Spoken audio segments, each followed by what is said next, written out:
বেতন বাড়াতে মনে হয় আপনারা খুশি না। বেতন বাড়ানো হয়েছে, সুযোগ সুবিধাও আগের চেয়ে অনেক বেশি, বিদেশি কোচিং স্টাফ, উন্নত ফ্যাসিলিটি সবই আছে। তবুও বারবার মাঠে হতাশ করে ফিরছে বাংলাদেশ দল। তাহলে প্রশ্ন উঠে যায়, তাদের আরও কি চাই? জিম্বাবুয়ের কাছে টেস্টে হারার পর সংবাদ সম্মেলনে উপস্থিত হন অধিনায়ক নাজমুল হোসেন শান্ত। এক সাংবাদিক যখন পারফরমেন্স নিয়ে প্রশ্ন তুলেন, আর সেই প্রশ্নে যখন বেতন বৃদ্ধির প্রসঙ্গ আসে, সেখানে একটু থমকে যান নাজমুল হোসেন। চোখে মুখে বিরক্তির রেখার সঙ্গে একটা মুচকি হাসি, বলেন, বেতন বাড়াতে মনে হয় আপনারা খুশি না?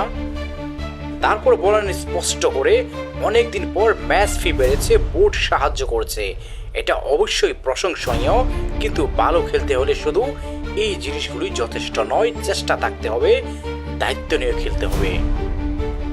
সিলেটের 3 উইকেটে হার, এই হার শুধু স্কোর বোর্ডে নয়, মানসিকতার, প্রস্তুতির এবং দায়িত্ববোধের এক বিশাল প্রশ্নচিহ্ন। অধিনায়ক স্বীকার করলেন, মাঠে কষ্ট করছে সবাই, কিন্তু ঘাটতি আছে এক্সিকিউশনে। 28 এপ্রিল চট্টগ্রাম দ্বিতীয় টেস্ট সিরিজ বাঁচাতে হলে জিততেই হবে। এবার কি আসবে প্রত্যাবর্তন, নাকি আবার ডুবে যাবে স্বপ্ন হতাশার সাগরে?